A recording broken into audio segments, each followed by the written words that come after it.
maintain the government and to maintain the interests of the ruling class. But the state, as the chairman explains, the state is the organization of violence. So the state is basically the military, the police, the prison system, the court system, the Navy, all of these things constitute the state. The state is the thing, as the chairman has famously said, that stands between a hungry, homeless person and all of the food that lines the shelves of the average grocery store. Why can't that starving homeless person just go into that grocery store and take some food? Because he's hungry, because of the state. The state will come in and arrest him and throw him in prison. And as the chairman explains, the state comes into existence when there is a split in society between two irreconcilable classes. And that's true regardless of what type of class society we're talking about. So that's true in feudalism. There's a state power there, which protects the interests of the landlords and the nobility. Yeah. There you go. And in capitalism, there's a state power which protects the interests of the capitalists and the bourgeoisie. And the form of the state power under capitalism has a specific character because, as Chairman Amali Shatella explains, capitalism was born out of the assault on Africa, colonialism, slavery, and genocide. So the state, the capitalist state, is a white nationalist colonial state that is predicated on violence against African people, that was built through violence. Like the capitalist state was actually created through the assault on Africa, through the theft of this land from the indigenous people, through the volunteer cavalries that scalped indigenous people and murdered and tortured indigenous people and stole half of Mexico from the indigenous people of Mexico. And that's where the state came from, like slave patrol, runaway patrols that would capture enslaved African people who had escaped from slavery. Like that's what gave birth to the police and the modern day capitalist state. So anyway, to come back to what we were talking about, the white ruling class holds elections to basically compete non-violently, usually non-violently. Sometimes, as JFK's skull found out, it gets a little ugly, but most of the time it's a non-violent competition for control of the state. And that's why it never serves the interests. Like, no matter who you vote for, capitalism wins. And it does not serve the interest. The Democratic Party is no friend of African people or really anyone. The Democratic Party is another party that represents the interests of imperialism and white power. And that's why, the electoral system locks, African people out of even being able to participate. 'Cause it's not for African people. It's really not. So what the chairman has done with this whole strategy of going into the electoral arena is not to go into it just to participate in electoral politics for the sake of participating in electoral politics. The purpose of going into the electoral arena is to use the electoral arena to build a social movement, to build a movement on the ground, rooted in the masses of the people, and win the people to the platform and to the goals and to their own, African people, to their own power and self-determination. And ultimately, that is what will make it possible for Uhuru candidates to be elected. It'll be an upset. It'll be something that's not supposed to happen, but it will happen. But as the chairman says, when a social movement is built on the ground amongst the people, it doesn't matter who the mayor is, because the people will do what they want. They'll get what they want, and they'll be able to organize the society according to their needs and aspirations. So that's what it's about, and it's brilliant because it, like the chairman said, having Director Akile run disrupted the whole process. It forced them to talk about issues that the electoral system itself exists in order to mute any discussion about those issues. Like the St. Pete City Council election is not supposed to be about reparations to black people and ending gentrification. That's not, it's supposed to be about, there's too many palm fronds on the sidewalks, or, the pier. What are we going to do with the pier? Or what else? Dog parks, or Airbnbs. Signs. Oh, yeah. This is one of the things, you were at some of the debates, Yes, that we learned that, signs on the side of the road are one of the biggest problems that we're facing in our city. Like, this is what the neighborhood associations wanted to talk about. But what made it impossible for them to control the narrative and control the discussion was the strategy of the chairman and the brilliance. That, and, the chairman just sums it up so well. Just the sheer brilliance of Director Akile as the candidate. So anyway, yeah, and I mean, I just want to join. I want to unite with what the chairman said about saluting all of the people, including you, Jackson, who were on the ground. The foot soldiers of this campaign. And when I say foot soldiers, I mean that literally. Like we had a few weekends where we dropped 2 days in a row, and that involved. I actually had a little thing on my phone that told me how many miles we had walked, and it was like 24 miles by the end of the weekend. That's awesome. Dropping the Southside Speaks newspaper. So anyway, I'm sure you have a lot to say about it as well, so I'll stop talking. I do, but we have 10 minutes left, so I want to also give an opportunity for people to comment and call in, so that we can, you can participate in this discussion. All right. So feel free to interrupt us with any comments, questions, etc., and to call in at the phone number 727-537-9171. Yes, I mean, being a foot soldier in the campaign, as you said, was an incredible experience, and for whatever amount of time that someone could do, whether out at 6 a.m. to 6 p.m. or just an hour on their lunch break or something. Everyone contributed to this, and including from around the country, helping us make phone calls or doing things on social media, etc. And some people even flew or drove in from other places in the country to participate on this campaign. Casey Mackey, Ali Aiello, Carly Spurlock, Ben Rosenzweig, and many others. Diane Tournay coming down from Gainesville, Florida, who is watching right now, so salute Diane. And just, the process of,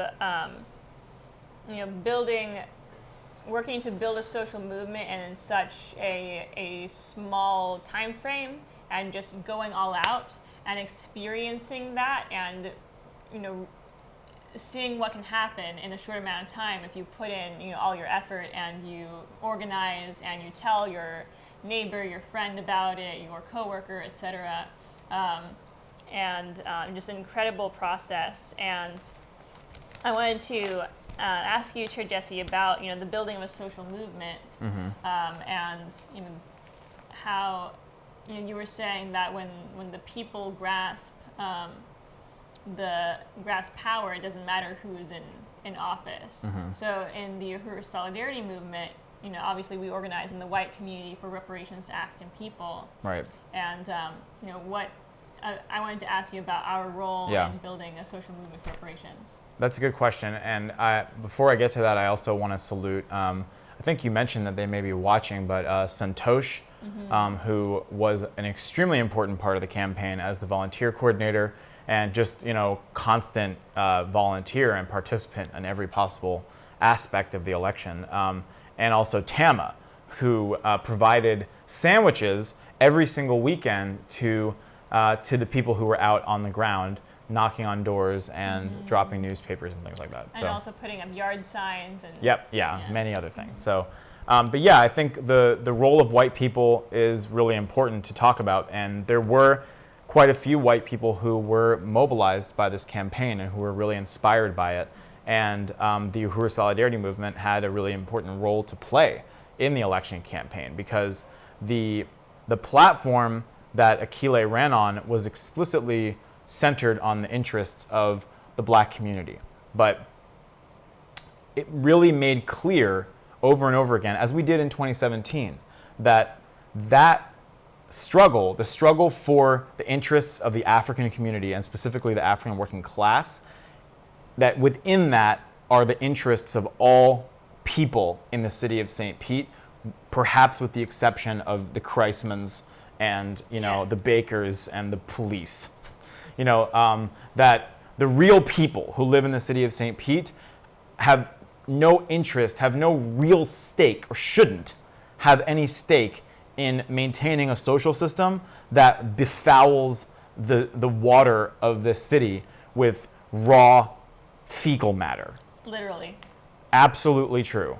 that the city of St. Petersburg under the Kreisman administration has dumped probably upwards of 2 billion, but at this point, gallons of raw sewage in the city. That it's building high rises every single day, just taking over the city with high rises and selling the city to huge multi-millionaire real estate developers who live in New York and or Miami, Texas, exactly. And I mean, the little cafes that like to fancy themselves mom and pop independent cafes are having to pack their bags and leave. I'm talking about white-owned cafes are having to and record stores and other things that are sort of the shining jewels of white hipsterdom in St. Petersburg. And white people are moving out. One of my coworkers just had to move out of St. Pete into a cheaper place to live in the county. Exactly. And it makes no sense that you would then turn around and say, well, I'm going to vote for another 4 years of the status quo. That is obviously the direction that the status quo is moving is one in which probably most of us who are participating in this discussion have no place in this city. The future of this city is to be a playground for millionaires. And it makes no sense to keep going in that direction. It makes perfect sense to get behind the struggle and the leadership and the heroic struggle that has been going on for generations of the black community in St. Petersburg. That honestly, if you look at the whole history of the city, it has been the struggle of the black community that has been responsible for any inch of progress that has been made for anyone in this city, which is true in this country and in the world at large. Yes. So it only makes sense that our genuine interests would be represented in the victory of the black community in taking back Tropicana Field, using it to build genuine affordable housing and economic development that brings down the housing market, the cost of housing for everybody in this city. And even beyond just those sort of quantifiable economic reasons why it's to our benefit, it's to our benefit on just a basic human level, that we would actually be able to live in a city that isn't split in half, where you go from on one side of Central Ave and there's glitz and glamour, and you go on the other side of Central Ave and it's like a bombed out country, a war zone, people living in absolute hell. And that's just sickening to even be a part of that kind of society. And this is what we talked about a lot in 2017, that we could actually live in a city where people could look each other in the face as human beings and not through this dividing wall of like, I'm one of the gentrifiers living at their expense. I'm one of the colonizers living at their expense. I'm one of the oppressors living at their expense. Like that's no way to live. And African people aren't going to wait around for white people to come to our senses. They're going to take back their freedom and their self-determination with or without us. So it's not a favor that we're doing for African people when we stand on the right side of history. It's actually a favor that we're doing for ourselves. And that's why we said over and over again, unity through reparations was a call to white people for us to, see our real interests and our real future are in the struggle to make the South Side black again and to free African people everywhere, which is what this is about. So yeah, I mean, I think the role of white people is extremely important. We have to build in the white community. Every white neighborhood, every little white, and including working class white neighborhoods, which also have to deal with, sewage water splattering out of your bathtub faucet. We met people like that who were like, that's why they joined us initially, is because they were like, yeah, my bathroom stinks and it's not my fault. It's Kreisman that, made it that way. So, that's why some people joined initially, but then they spent more time in experiencing the power of the movement, and all of a sudden they were saying black power and make the South Side black again. So anyway, Uhuru. Uhuru, wonderful. Well, thank you, Chair Jesse. I really appreciate that summation. And let me see here. All right, I don't see any new comments, but again, feel free to interrupt us. We have just a couple minutes left. And I also want to see if there's any comments from our studio audience. Looks like Kyle may have something. It's all right. All right, so... Amanda was a big part of the campaign. Yes, she was. And Kyle also, if you haven't seen, you can still find it on Facebook. Kyle and Akile put together, and David Lance, I think, was involved in that, put together an amazing campaign video, 2 minutes long, beautiful, beautiful piece that was put out towards the end of the campaign, and people should definitely check that out. It gives a great glimpse into what the campaign was like for anyone who did not get to experience it in person. Yes, facebook.com/voteakile, and same thing on YouTube and Twitter, Instagram, etc. So definitely check that out. So with our 1 minute left, I want to go over announcements, but feel free to interrupt me. And also, if you are not a member of the Uhuru Solidarity Movement, or if you would like to, pay reparations tonight, you can go to uhurusolidarity.org, and you can click on the big red button, become a member, or the big red button, pay reparations. All right, and if you are not, I have a little thing to say, yes, if I may. Of course. Okay, so for you guys who are watching this, give us your feedback, write it in the comments, or even email us, info@uhurusolidarity.org. Or if you know Jackson's email, you can email Jackson. And let us know what you think about these studies. How do you experience it?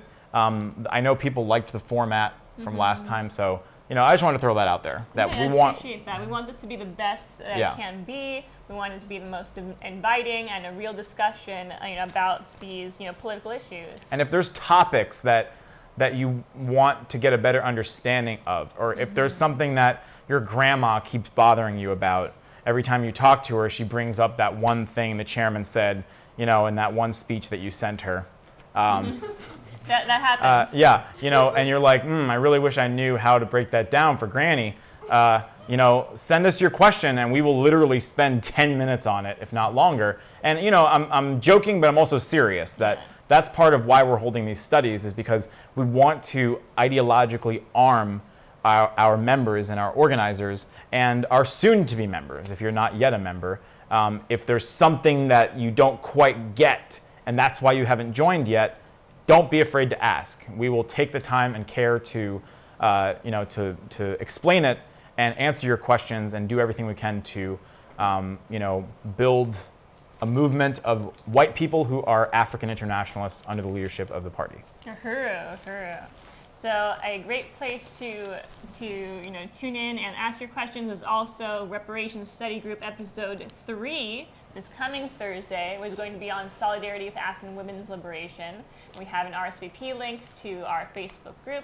And then also, the African People's Socialist Party's first plenary of the 7th Congress is going to be this February 1st through 3rd here in St. Petersburg, Florida. And so you definitely want to register for that at apspplenary.org. It's going to be 3 days of reports and summations and presentations from every department of the African People's Socialist Party and Uhuru movement. Chairman Amalia Shatella will be speaking, Deputy Chair Ona Zanae Shatella, Penny Hess, and many others. So you can definitely register, and I'll see you there. And then the Uhuru Solidarity Movement 2020 National Convention is this coming April 18th and 19th. This is Saturday and Sunday in St. Louis, Missouri, in the beautiful new Uhuru House Community Center at 4101 West Florissant.